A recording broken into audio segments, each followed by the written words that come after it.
Hello, everybody. You're watching the Mike Nelson Show. If you haven't subscribed to the channel, make sure to subscribe right now. I want to thank the almost 1,000 people around the world that have subscribed to the channel. Your support really goes a long way. And yeah, I want to thank everybody out there who's supporting the channel and keep it tuned for some awesome, cool interviews that we have coming up. Today, I got a pretty cool guest. I got Jovin Webb. How you doing today, Jovin? Jovin Webb, I'm all good, man. All good. Yeah. All right. So, talk to me a little bit about, your career. When did you start singing? How did it all go for you? What made you start singing? Um, it's that cliche of one of them stories when they say literally coming out the womb, man. At a very young age, I was in church with my parents, and that music spoke to me. So I like to say that the blues and all the other elements of music comes a lot from that old gospel music. So I would just be infatuated with that, and I'm naturally a drummer. So just to get me to act right in church, my mom would put me right by the drums just so I can sit still and start playing drums. Later on, they finally got me a set, and then I got into the middle school band, and years go by, and I just experiment as much as I can with the music till I found my little niche.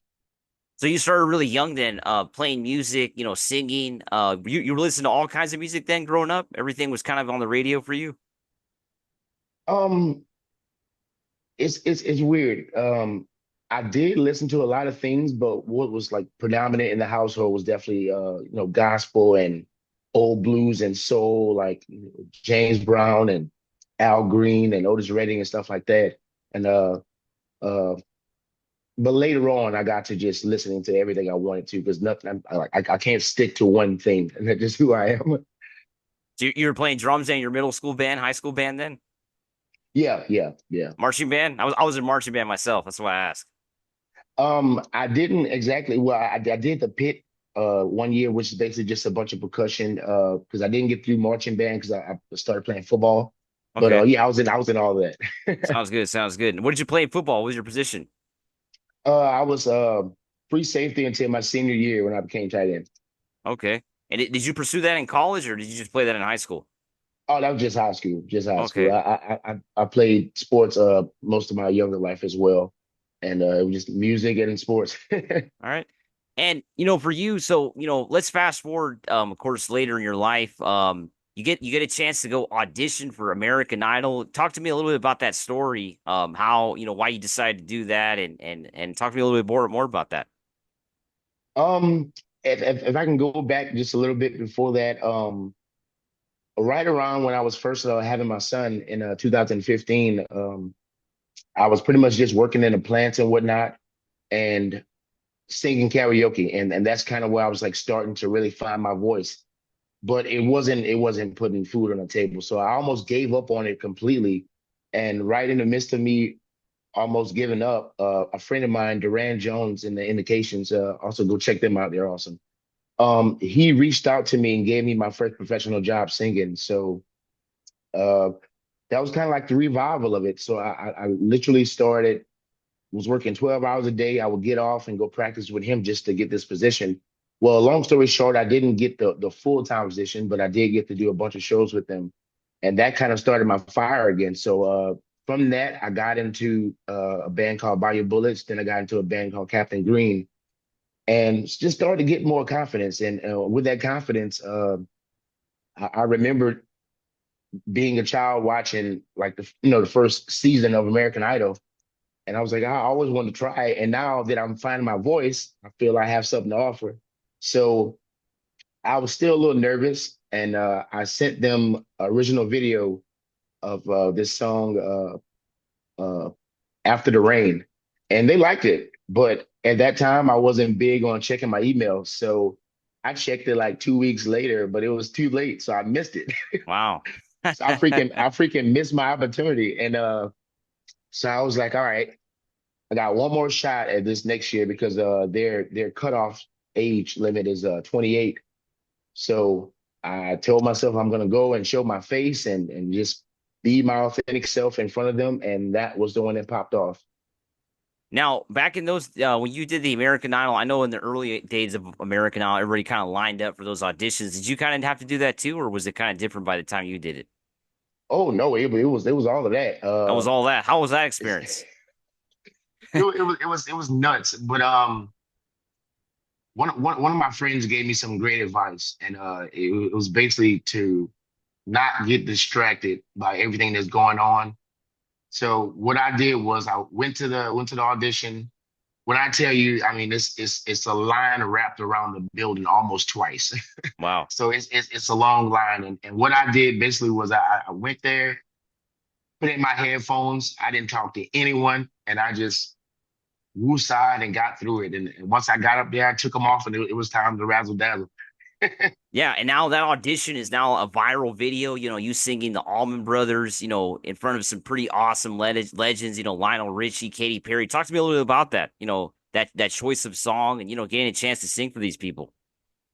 Um, I had a bunch of ideas of stuff I wanted to sing, and because we had to prepare multiple songs, but the main one was the Allman Brothers song, which my friend Conor Graham showed to me like kind of almost right before the audition, and it resonated with me deeply. So I chose that song, and I know many people have been hurt, used, broken, which is why I love singing the blues, and I was so happy when to see those stars appreciate what I was doing and giving, just sticking to the roots of it. And it was crazy to be in front of those legends. Like it was nuts.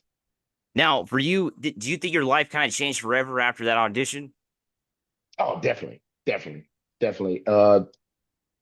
Anything that I see from now on that I want to get, I'm gonna go strive to get it. And that's what that whole experience did for me. Is like things are more tangible than what you think if you just shoot for the stars, man. Now, at this point, of course, you get a chance to go on American Idol. How was it like being on that show? A lot of people have talked about, some people have positive, negative experiences. What about for you? How was that whole experience being on the show? That whole experience was more than I was ready for, prepared for, but everything I wanted and needed. Um, just from the connections I met on the show to me racking up a little some air miles, going to see some different places and some different things and just experiencing so much talent. And you have to be very grateful because I mean there's so many good singers out in the world, and for them to have chosen me to get that far out of over 200,000 people is beyond me. Now let's fast forward a little bit from your time in American Idol to now. Your new album, your debut album is going to be coming out. Talk to me a little bit about how it's been the last few years. We had the pandemic. Talk to me a little about what's been going on for you. So basically, when my idol time came to a wrap, I was like extremely, extremely bummed out because COVID had kind of just messed it all up. Yeah. It really messed it all up, man. And so we had to shoot the remainder of the show from the house, and so that didn't go as well as I wanted it to, but it worked. So I was a little bummed. I was a little bummed, and I'm like, I don't get to go on the American tour they do with the top 10. So I'm like, I felt like I missed this huge opportunity. But with the exposure I had and still the momentum I'm had, like I'm not gonna stop. It was like so that's all I can do is keep going now.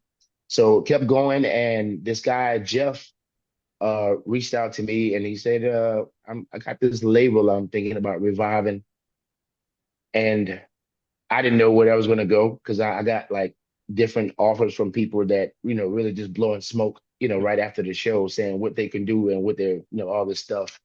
And Jeff stuck with it, man. He stuck with it the whole time and kept telling me, he's like, I'm getting closer to doing something like this. And I really would love for you to be a part of it.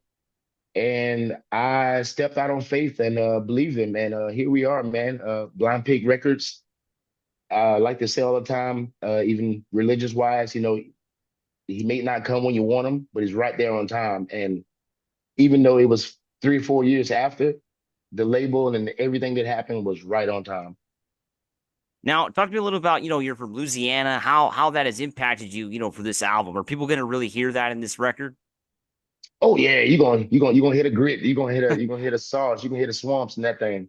It's it's really a blend of blues and southern rock, and I think those both of those can translate all across the world. I mean, we can all feel the downtrodden. We all have been drifters in our life at some point. We all I mean, you're gonna taste it. You're gonna taste it. Now, talk to me about, of course, the Drifter, the album. Talk to me a little bit about inspiration. Your lyrics. Where do you gather your inspiration to write these songs? A couple of those songs were written by Tom Hambridge. Shout out to Tom Hambridge, my producer. But the other tunes that I really got to put my own thing on is just from life experience, man. From myself to watching my dad just live a lifestyle. So it's just coming from a personal place. Now, for you, what else? You got the album coming out this year. Talk to me a little about maybe touring plans, shows coming up. What's going on for you the rest of the year, or maybe early next year? We're just trying to get into as many festivals as we can to with the full band, trying our best to promote this album as much as possible till the year is out. And good news, next year we will be touring Germany and all the surrounding areas up there, and as well as a separate tour in France. So I'm getting to make my European debut next year, 2025. So I'm super excited. First time going to Europe then to tour? Yeah, Oh wow, that's awesome. Yeah. singing across the waters. There we go. Now, I noticed on your Instagram profile you had a pretty cool on your description there. Music is life. Talk to me a little about that for you. What that means to you. Um, I wake up, think about music, eat, think about music. It's just everything I'm doing. This is just involved, and I feel like music is our life. Like I mean, just when we doing average things, there's a song in that. So I live it every day. I breathe it, and that's all I want to do. And I feel like that's what I was sitting here to do. So just doing my job. Now I'm asking. I've asked other blues musicians that are playing, of course, in 2024. As we know, blues is a classic form of music. But how is it like, playing this kind of music in today's world? As we know, a lot of music is shifted away from original sound and more computerized. And your music doesn't sound like that at all. How is it like, playing that kind of music in today's world? Steak and potatoes, man. I feel like a lot of music today.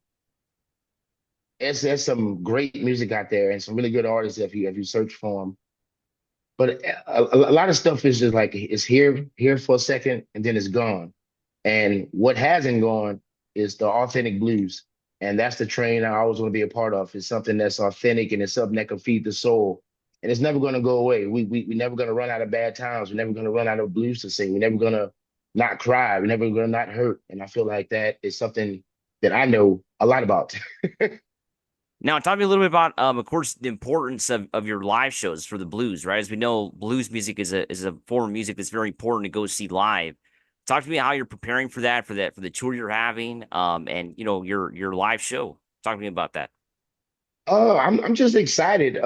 We actually recorded the album in Nashville with some studio musicians, some phenomenal musicians that the label got.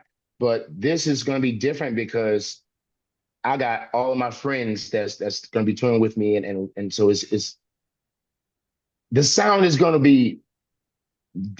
I don't know how to describe it. It's going to be a little bit different, but I'm going to be up there with family and friends. So I show all out. I turn into a different person on that stage. So just you get to feel that essence. You get to feel everything I'm trying to project in the music up live. Like you get the sweat. Well, Jovin, it was a great talking to you. I really appreciate you coming on today. Oh, thank you so much for having us. Thank you. Thank you. Appreciate it. Thanks for watching, everybody. Make sure to subscribe to the channel.